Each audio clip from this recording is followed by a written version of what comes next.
તો નમસ્કાર મિત્રો, અમે મેરા કામમાં પહોંચી ગયા છે. બસ લોકેશન પહોંચવાની તૈયારી જ છે. આગળ ભાઈ લેવા આપણે ઉભા છે.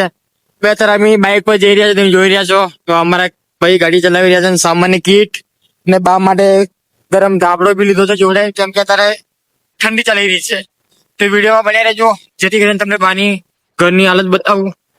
તો મિત્રો પેલા ભાઈ આપણે લેવા આવી ગયા છે ને આપણે જઈ રહ્યા છે. જોઈ શકો છો તમે, આવા લોકેશન છે ભાઈ. વાડમાંથી બી તમારા રાકેશભાઈ સેવા કરી રહ્યા છે. તો મિત્રો એ જ કહેવા માંગુ છું કે તમારા રાકેશભાઈને તમે સપોર્ટ કરતા રહો. આવનારા સમયમાં તમારા રાકેશભાઈ મોટી સેવા કરી શકે, જેથી કરીને તમે વિડીયોમાં બન્યા રહેજો.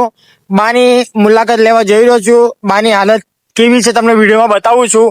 ને આપણી યુટ્યુબ ચેનલ પર નવા હોય તો સબસ્ક્રાઇબ કરી દેજો, જેથી કરીને તમને સેવાના વિડીયો જોવા મળે. તો મિત્રો તમે જોઈ શકો છો, ગાડી આપણે ત્યાં પાર્ક કરી દીધી છે અને હું છું ને એવા મારા અર્જુનભાઈ છે જોડે. તો અહીં બાની મુલાકાત લેવા જઈ રહ્યા છે. તો વિડીયોમાં તમે જેથી કરીને બની રહેજો, તો તમને હું બાની મુલાકાત કરાવું.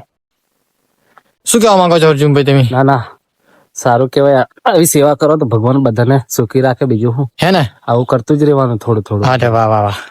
તો નમસ્કાર મિત્રો, ફાઇનલી બાને ત્યાં પહોંચી ગયો છું ને તમને ખબર છે કે તમારા રાકેશભાઈનો દેશ ભૂખ્યા ભોજન પતાડું ને આવા બાવ હોય ને આવા બાળકો હોય ત્યાં મારી સામાનની કીટ પતી જાય ભાઈ.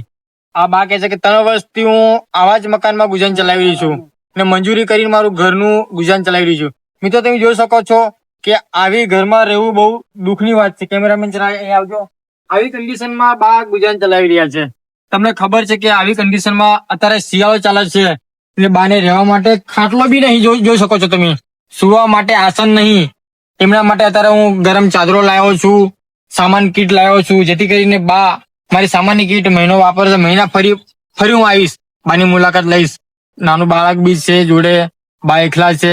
તમને ખબર છે કે આવી કન્ડિશનમાં રહેવું બહુ જ કઠિન વસ્તુ છે. તો મિત્રો આશા રાખું છું આ વિડીયો જેલો બનેલો શેર કરજો, તમારા રાકેશભાઈને સપોર્ટ કરતા રહેજો, જેથી કરીને તમારા રાકેશભાઈ સેવામાં ક્યારે પાછા ના પડે. જય માતાજી.